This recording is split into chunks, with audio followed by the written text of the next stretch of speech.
Oh, come on! If you're into more classic or retro games, then February was probably a pretty fun month for you.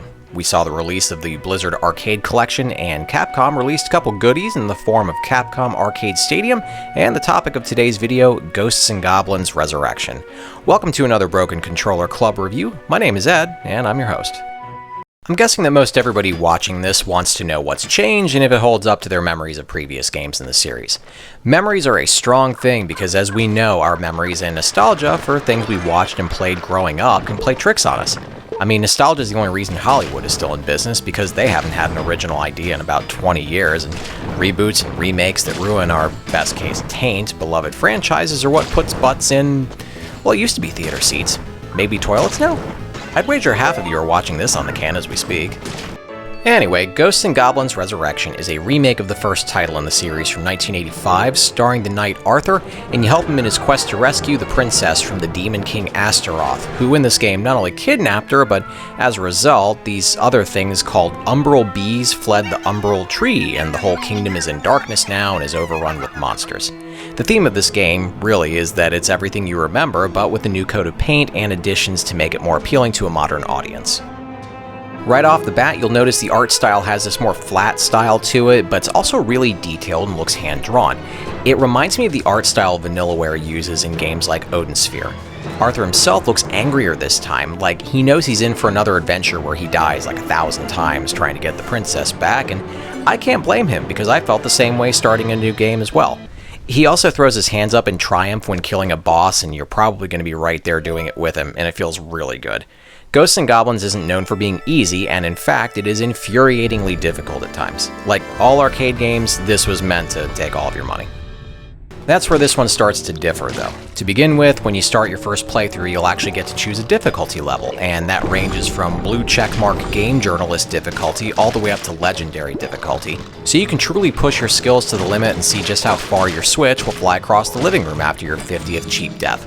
I played through this on Squire difficulty, which isn't the lowest, and all things considered was still really challenging but doable. In past games, you had a map screen show up when you started the game and when you died, and in this one you actually use the map screen to choose where you want to go. This also tells you what secrets you've collected, and for the first few zones of the game you can choose which levels to play in which order.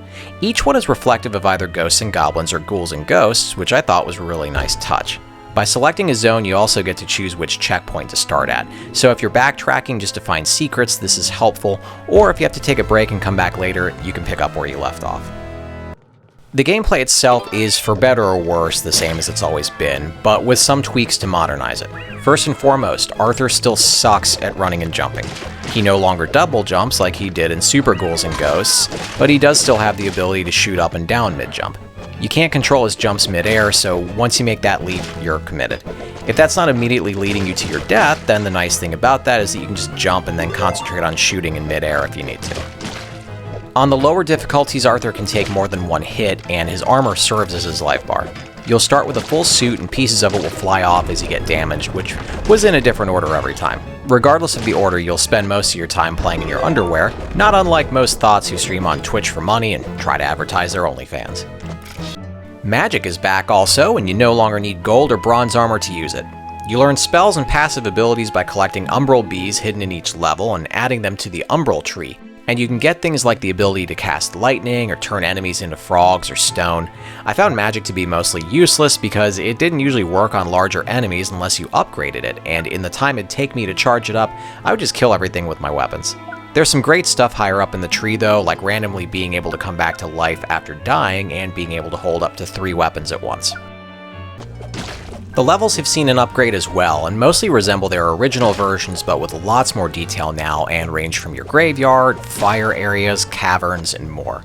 New enemies and remixed versions of the original enemies are here as well, and the whole thing feels good.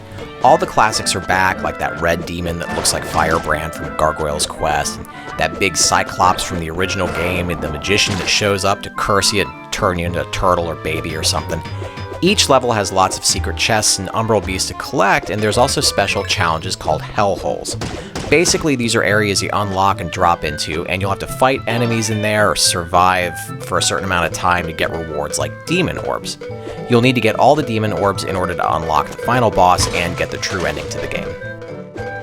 The bosses are predictably miserable, and even the original ones have a lot of new surprises that'll catch you off guard and kill you repeatedly. The developers knew this going in though, and in an effort to balance things out, if you die enough you can lower the difficulty, or after a while it'll give you a tip on how to beat the phase of the boss fight that you're stuck in. Just like a certain other series known for its difficulty, you're meant to learn not only the levels, but these boss fights as well. Clearing a boss fight will get you a demon orb along with the key to the next level. Regarding weapons, there's more variety this time around, but I can't say I actually really liked what there is to pick up. You got your OG weapons like the lance, knives, and the torch, and that crossbow has made a comeback. You also get a weird spiked boulder thing, a discus that travels along the ground, a shield sort of weapon, and a hammer. None of the new ones were really interesting to me, and I found myself just sticking with the old standbys instead. Getting the gold armor in this is rare, but when you do, it'll power up your weapons. Enjoy that for the entire 15 seconds you're going to keep that armor for until you get hit by something and lose it. The game's main playthrough is a little shorter than I expected it to be, however, when you do clear it, you'll get to play new shadow versions of the levels to go through it again, get the remaining demon orbs, and then get the true ending. It's still basically the same thing as having to beat the game twice, but the context is different, and it actually kept me motivated to keep going.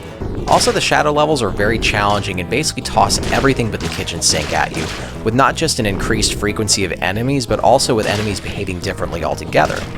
You know what's worse than regular zombies? Ones you can't see because half the level is in the dark. You'll think the first playthrough is super tough, and then you'll play this and actually want to go back to that one. Which, by the way, you can do just by hitting L or R on the map screen. So the game has a lot of replayability even after you choose the difficulty level. So you're probably asking, what's left to talk about? I am glad you asked that. Actually, there's a multiplayer component to the game where another player can drop in and out and control a spirit to help out Arthur. There's 3 of them and they all do different things, ranging from protective barriers to attacking enemies. I thought this was a neat addition and a great way to bring on a friend so you can both be really angry together. I'd have to say that as a whole, Ghosts N Goblins Resurrection is great, and if you're a fan of previous titles, then you'll want to get this. It's got a lot of content to play through, new surprises that you'll, well, enjoy might not be the right word for it, but you'll be challenged by them. Arthur's movement is terrible, and while there were cheap deaths to be had in the game, I felt like the jumping and running were the main problem I had with this, but I'm also aware that this is how he's intentionally designed. The Umbral Tree Edition gives you stuff to collect as well, and it'll give you more of an advantage, but I miss the old weapons and magic that was in Super Ghouls and Ghosts because those actually felt powerful and useful. Like one of these new spells is to turn you into a boulder and you roll around. If I want to do that, I'll play Rock of Ages. And before we part ways today, I'm going to leave you with a list of swears that I yelled while playing this game, just in case you still think that this is going to be an easy game to play. You're free to borrow them if you'd like.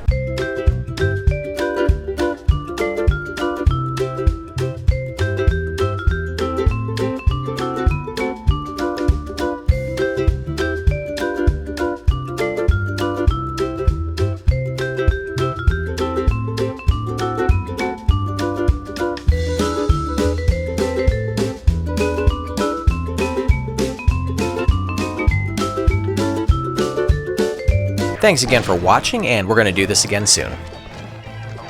Congratulations! You're one of an elite few to make it to the end of the video. Reward yourself by hitting the round subscribe button in the middle, and then check out the other goodies I've got in the links next to it.